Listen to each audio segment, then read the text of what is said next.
சிம்பிளா, ஈஸியா பேக்கரி ஸ்டைல்ல நம்ம பட்டர் ஜாம் குக்கீஸ் பண்ண போறோம். இது வந்து பார்த்தீங்க அப்டின்னா 2 வாரம் வரைக்குமே கெட்டு போகாது. அவன், எக் இல்லாம பண்ண போறோம். இது வந்து குழந்தைகளுக்கு ஈவினிங் ஸ்நாக்ஸா குடுக்கலாம். டீ, காஃபிக்கு வந்து பார்த்தீங்கன்னா, அவ்ளோ சூப்பரா இருக்கும். ரொம்ப ஹார்டா இருக்காது. அதே சமயம் சொத சொதன்னு இருக்காது. பேச்சுலர்ஸ்லேருந்து பிகினர்ஸ் வரைக்கும் நம்ம ஈஸியா பண்ணிடலாம். இதுக்கு வந்து பார்த்தீங்கன்னா, ஒரு 60 கிராம் பட்டர் எடுத்துக்கலாம். ஸோ நீங்க வந்து 80 கிராம் வரைக்கும் பட்டர் எடுத்து செய்யலாம். அப்படி இல்லன்னா நெய், இல்ல அப்படின்னா ஆயில் எது வேணாலும் நீங்க யூஸ் பண்ணிக்கலாம். ஆயில் அப்படின்னா, நீங்க ஒரு 1/4 கப் ஆயில் யூஸ் பண்றது ரொம்ப பெர்ஃபெக்ட்டா இருக்கும். பட்டர் ஓரளவுக்கு சாஃப்ட்டா இருக்கணும். அதே சமயம் ரொம்ப சாஃப்ட்டா இருக்கக்கூடாது. இப்போ பவுடர் சுகர் வந்து போட்டுக்கிறோம். அதுக்கப்புறமா வனில்லா எசன்ஸ். பவுடர் சுகர் வந்து பார்த்தீங்க அப்படின்னா, கிட்டத்தட்ட 1/3 கப் நான் போட்டிருக்கேன். சுகர் அதிகமா பிடிக்கும் அப்படின்னா, நீங்க வந்து 1/2 கப் போட்டுக்கலாம். அப்படி இல்லன்னா ப்ரவுன் சுகர நல்லா பொடி பண்ணி போடலாம். வெல்லத்தினோட பவுடர் இருந்ததுன்னா, அத நீங்க போட்டும் பண்ணலாம். ஸோ இத வந்து நல்லா பீட் பண்ணணும். அப்படிங்கும்போது உங்களுக்கு என்ன ஆகும் அப்படின்னா, நல்லா ஃப்ளஃபியா வரும். ஸோ க்ரீமியா இருக்கணும். அந்த சுகர் வந்து கரைஞ்சிருக்கணும். ஸோ அவ்வளோதான் இதுக்கு. உங்களுக்கு பார்த்தா தெரியும். கிட்டத்தட்ட 2 மடங்கு அதிகமா இருக்கு. இந்த ஸ்டேஜில முட்டை பிடிக்கும் அப்படின்னா, ஒரு முட்டையோட மஞ்சக்கரு இல்லன்னா வெள்ளக்கரு ஏதாவது ஒண்ணு நீங்க போட்டுக்கலாம். இப்போ வந்து பார்த்தீங்கன்னா, 3/4 கப் நான் மைதா போட்டிருக்கேன். அதுக்கப்புறம் கார்ன்ஃப்ளவர் 1 டேபிள் ஸ்பூன் போட்டிருக்கேன். நீங்க முழுக்க முழுக்க மைதால பண்ணலாம், கோதும மாவுல பண்ணலாம், ராகில பண்ணலாம். ஸோ 3லயும் நீங்க பண்ணலாம். கூடிய சீக்கிரமா நான் கோதுமை பிளஸ் ராகில நான் வீடியோ போடுறேன். ஸோ இத வந்து நல்லா கையில மிக்ஸ் பண்ணுங்க. சப்பாத்தி மாவு மாதிரி எப்பவுமே குக்கீஸ பெசையக்கூடாது. சப்பாத்தி மாவு மாதிரி ஓரா பெசஞ்சா அது க்ளூட்டன் டெவலப் ஆகும். அப்படிங்கும்போது குக்கீஸ் வந்து அந்த மைதாவோட ஸ்மெல் வரும். ஹார்ட் ஆயிடும். ஸோ இதில ஒரே 1 டேபிள் ஸ்பூன் பால். காய்ச்சி ஆற வச்ச பால் இல்லைன்னா சில்லுன்னு இருக்கிற பால் எது வேணாலும் நீங்க யூஸ் பண்ணலாம். இன்கேஸ் பட்டர் பத்தல அப்படிங்கிற பட்சத்தில நீங்க இந்த மாரி யூஸ் பண்ணலாம். ஸோ நல்லா வந்து மிக்ஸ் பண்ணி சாஃப்ட்டான மாவு மாதிரி வந்துச்சு அப்படின்னா, உங்களுக்கு குக்கீஸ் வந்து பேக் ஆகி வரும்போது அந்த கிராக் இல்லாம இருக்கும். இப்போ ஜாம் பிஸ்கட் அப்படிங்கிறதுனால ஒரு 2 டேபிள் ஸ்பூன் ஜாம் எடுத்துக்கலாம்.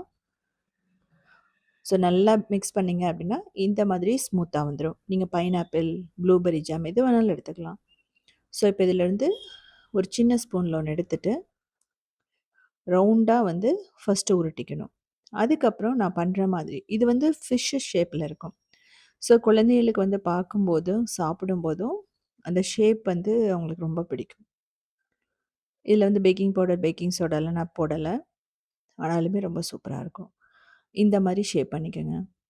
ரொம்ப காம்ப்ளிகேட்டட் வேணும், மோல்டு இருக்கணும் அப்படிலாம் எதுவுமே அவசியம் இல்ல. நாமளே வந்து குக்கீஸ் இருந்ததுன்னா, எந்த ஷேப் வேணாலும் நீங்க பண்ணிக்கலாம். ஸோ இந்த மாரி ஒரு சில்வர் பிளேட்லயே நீங்க பேக் பண்ணலாம். கொஞ்சம் ஆயிலோ, நெய்யோ தடவுறனா தடவிக்கலாம். பேக்கிங் சீட் இருந்ததுன்னா நீங்க போட்டுக்கலாம். அது எல்லாமே ஆப்ஷனல் தான். இது எதுவுமே தேவையில்ல. ஸோ இதெல்லாம் பண்றதுக்கு முன்னாடி, நீங்க அவன் இல்லன்னா ஓடிஜிய ஒரு 10 மினிட்ஸ் 250 டிகிரில ப்ரீஹீட் பண்ணிடுங்க. குக்கர் இல்ல அப்டின்னா வந்து கடாய்னா 5 மினிட்ஸ் மீடியம் ஃப்ளேம்ல ப்ரீஹீட் பண்ணணும். குக்கர் அப்படிங்கிற பட்சத்தில, நீங்க கேஸ்கெட் அண்ட் வெஸல வந்து ரிமூவ் பண்ணிட்டு தான் பேக் பண்ணணும். ஸோ இந்த மாரி வச்சுட்டு, அந்த ஹோல்ஸ்ல வந்து நம்ம ஜாம் வந்து ஃபில் பண்ணிடுவோம். இது மேல டெசிகேட்டட் கோகோனட்டா இருக்கட்டும், நட்ஸா இருக்கட்டும், டூட்டி ஃப்ரூட்டி எது வேணாலும் நீங்க ஆட் பண்ணலாம். ஸோ இது வந்து ஆட் பண்ணதுக்கப்புறமா, நான் கடாயில தான் வைக்க போறேன். என்கிட்ட இருக்கிறது வந்து பார்த்தீங்கன்னா, ஒரு பெரிய இரும்பு கடாய். அதில வந்து மணல், சால்ட்டு அதெல்லாம் எதுவும் போட வேண்டியதில்ல. நீங்க ஆத்துலேருந்து மணல் எடுத்திருந்தீங்கன்னா, கிளியரான மணலா இருந்ததுன்னா போடலாம்.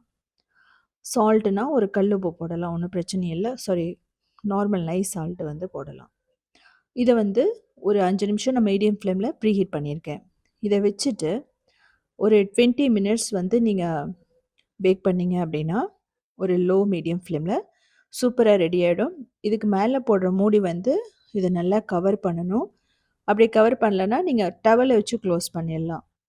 ஸோ நம்ம 25 மினிட்ஸ்க்கு அப்புறம் பார்க்குறோம்.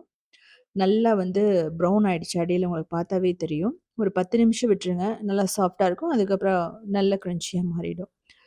ஸோ இதே மாரி சிம்பிளான யூனிக்கான ரெசிபீஸ் வேணும்னா, நீங்க உத்தமி கிச்சன ஃபாலோ பண்ணலாம். கிரியேட்டிவ் வேர்ல்டுன்னு இன்னொரு சேனலுமே இருக்கு. அதிலேயுமே நெறையா குக்கீஸ் ரெசிபீஸ் போட்டிருக்கேன். 2000 ரெசிபீஸ் இருக்கு. சவுத் இண்டியன் ஃபுட் ஸ்டார்ட்ங்கிற வெப்சைட்டை 19 இயர்ஸாக ரன் பண்ணுறோம். அதுலேயுமே 8000 ரெசிபீஸ் இருக்குது. எல்லாமே அதில் வெஜிடேரியன் ரெசிபீஸ் தான். ஸோ செஞ்சு பார்த்துட்டு கமெண்ட் பண்ணுங்கள் எப்படி இருந்துச்சுன்னு சொல்லி.